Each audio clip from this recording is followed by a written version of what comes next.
Hi guys and welcome to the circus. Today, we have some really big news regarding the VP system. As the title says, VP farming is officially removed from the game. A special shout out to my friends who informed us immediately the moment it was announced. Thanks a lot guys. What Game Studio did is they changed the VP rewards and point system to intentionally remove VP farming as an option in the game. Here are the changes. Regarding the VP acquired for each rank fight, before, we all know that each fight gives us 2,000 VP regardless of the outcome. Now, each win gives you 3,000 VP, and when you lose, you get 500 VP for every damage you deal to your opponent. Now, with this change, some people said that NLK is the best deck out there because when you use NLK's skill and win, you're sitting at 0 damage. This won't be the case because Game Studio officially gave us the note that says damage inflicted to your opponent refers to the total damage you have inflicted on your opponent over the course of the whole fight. Increase and decrease of the number of cards in the damage zone due to heal triggers or abilities will not affect the calculation. Meaning, if you gave your opponent damage and he heals it out, it won't affect the number of VP you'll get at the end of the game. In fact, you might get more points when it happens. It says here that the maximum number of VP you can acquire from your opponent when you lose is 3,000 VP. So this means regardless of what happens in your opponent's damage zone, you will still get VP the number of times you dealt your opponent damage. This is one of the ways they intentionally removed VP farming in the game. Because when you VP farm against player that is actually playing, you will most likely have dealt him or her 0 damage, meaning you won't get VP. Now aside from this, we also have changes in the VP rewards. Here's the official list that Game Studio gave us.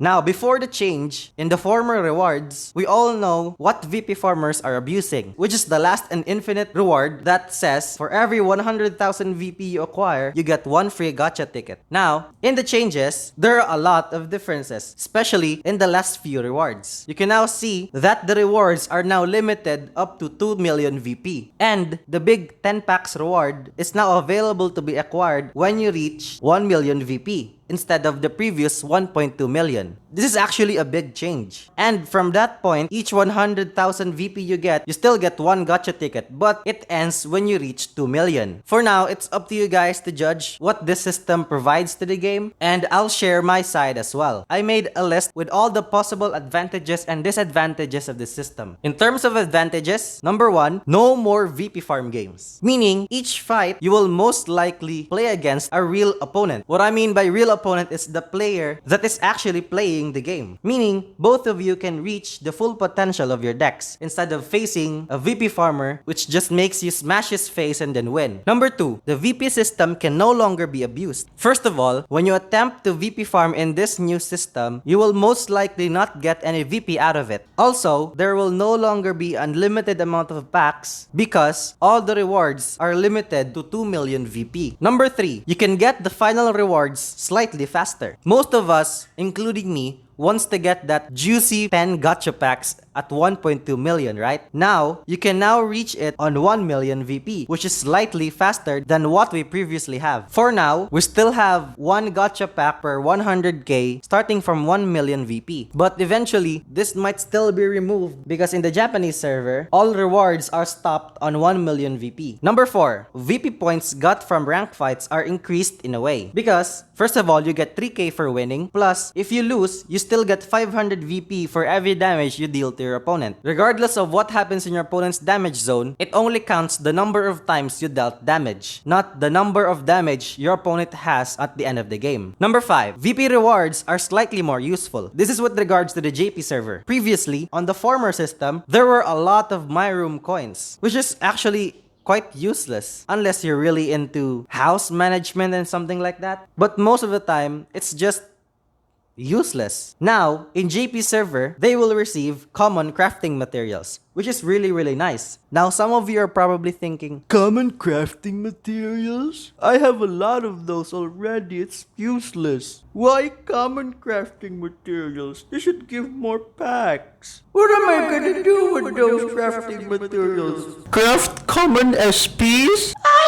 already crafted a lot of common SPs. Just shut up, okay? This crafting material is really useful when the rental system comes out in English server. If you don't know rental system is, this system enables you to use cards that you don't have at the moment in exchange for common crafting materials each fight. We'll talk more about it when it comes in the English server. This part of the VP rewards are still not implemented in the global server, so it's still my room coins. The final most exciting reward in the JP server is at 1 million VP, you get a free triple rare guaranteed gacha ticket, which is really nice because most of the time when you open the 10 packs you got from the VP rewards, you will most likely get, I don't know, 1 to 5 triple rares if you're really lucky, but sometimes you don't. This assures you that you'll get a triple rare when you reach 1 million VP. When you think about it, it's really nice. Number 6, the usual legend rank aim might get lower. What I mean by this is because of VP farmers, legend tiers at the end of the season usually goes up to 200 plus. Those free wins you got from VP farmers really adds up and gives you more opportunities to reach higher legend tiers. Now, since VP farmers are gone, it might get lower. In a sense, it's positive, but in a sense, it's negative. So it's up to you to give your opinions about that. Please leave it down in the comments below. On to the disadvantages. Number 1, there will be less VP rewards. What I'm talking about here is in the Japanese server, because in their upcoming new system, there are only 5 gacha tickets obtainable within 1 million VP. Plus, if you include the triple rare guaranteed gacha ticket, it adds up to 6, which is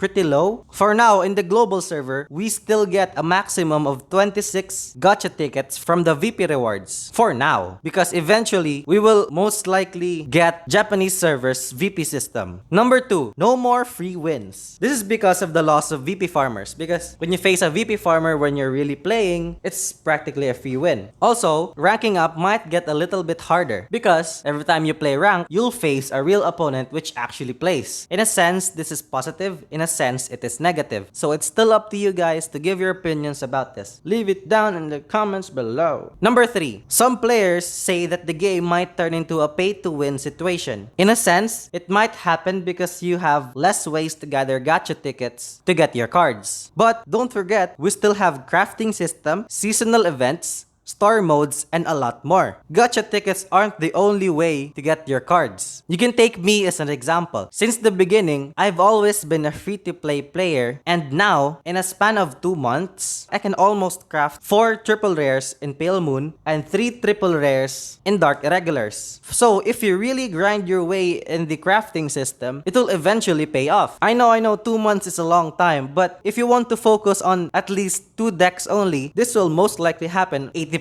of the time. Now, the final disadvantage I'm going to point out is that the worst case scenario is that some players might just drop the game because they'll feel like it's gonna be a pay-to-win situation, which is kind of unfortunate, but we can't do anything about that. So let's just cope up with it. And if you want to keep playing the game, do it. It's still the game. Also, I want to say sorry for the delay of this video because I got sick yesterday when the news came out. Now I'm feeling better, so more videos coming up, especially on the new releases in Pale Moon, which really got me excited. If you'd like to point out more advantages or disadvantages of this system, please leave it down in the comments below. I'd really like to hear your opinions as well. These systems, both in global and Japanese server, will be implemented starting July 1st when the limit break comes out in English, and maybe more cross rides in the Japanese server. As always, thank you so much for the subs so far. We're almost at 60 subs. We're getting a little bit closer to our 100 subscribers. Really guys, thank you so much for this. And if you like this video, please consider liking and subscribing, and I'll see you next time.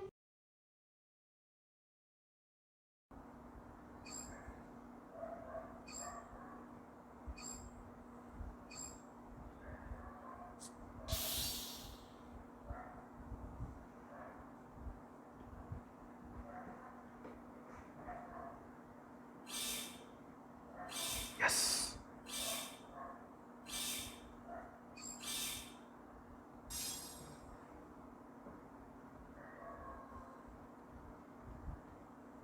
See you guys tomorrow.